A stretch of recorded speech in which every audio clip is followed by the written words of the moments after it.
Serial गहना जेवर या जंजीर में यहाँ पे आयुष्मान चाची जी के कमरे में आ जाता है और कहता है आपके कमरे से अजीब सी खुशबू आ रही है। तभी गहना कहती है कि इसे ले जाओ, ये पता नहीं क्या बोल रहा है, और उसे पकड़ के ले जाती है और कहती है इतनी रात को आप क्यों परेशान कर रहे हैं। उसके बाद वह उसे बंद कर देता है बाथरूम में और वह बाहर से चिल्लाती है तो नहीं खोलता है और सोचती है कि कहीं चला ना जाए ये, तो निकलने की कोशिश करती है। उसके बाद फिर आ जाता है चाची के कमरे में और प्लेट ज़बरदस्ती उनसे छुड़ाने की कोशिश करता है। वो डस्टबिन में डालने वाली होती हैं तो उनसे ले लेता है और खुश हो जाता है, वहाँ से चला जाता है। तभी गहना बाहर निकल आती है और कहती है मैं देखूं तो ज़रा क्या है। तभी उसे कुछ अजीब से पैरों के निशान दिखते हैं। उसे लगता है इन निशानों का पीछा करती हूँ। पीछा करते हुए जाती है तो बुआ के कमरे में पहुँच जाती है और कहती है माफ़ कर दीजिए, इतनी रात को आपके कमरे में आ गए, वो हमें निशान दिखे थे अजीब से।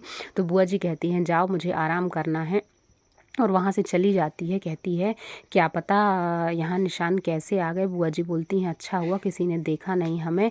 और फिर जब वह बाहर की तरफ जाती है देखती है तो कमरे में कोई नहीं होता है और फिर उसे परछाई दिखती है। वह डंडे से मारने की कोशिश करती है। तभी वहाँ पर जैसे ही पास में जाती है तो आयुष्मान दिखता है और आयुष्मान कुछ खा रहा होता है। वह पूछती है ये आप क्या खा रहे हैं, घर में इसे कोई नहीं खाता, आप क्यों खा रहे हैं इसे, चलिए यहाँ से। आयुष्मान कहता है मुझे भूख लगी थी इसलिए मैं खाने लगा और मुझे नहीं पता कि ये क्या है और मैं कैसे खा गया, मेरे साथ क्या हो रहा है मुझे समझ में नहीं आ रहा है। वह बोलती है ठीक है परेशान मत हो, सो जाओ, रात हो गई है, हम सुबह बात करेंगे। सुबह होती है तो दादी और माँ चाची जी सब पूजा करती हैं और कहती हैं कि अभी तक दूध वाला या फूल वाला कोई नहीं आया है। दरवाज़ा खोलती हैं तो घर के बाहर एक प्लाई की दीवार सी नज़र आती है और पूछती हैं कहीं किसी ने हमें कैद तो नहीं कर दिया, चलो हम पुलिस को बुलाते हैं, फ़ोन करते हैं। तब तक आयुष्मान को सब कुछ बताती हैं और कहती हैं लगाओ फ़ोन, किसी ने हमें घर के अंदर नज़रबंद कर दिया है। और तभी वहाँ पर गहना आ जाती है, कहती है ये सब हमने किया है, हमारे घर में किसी का खतरा है।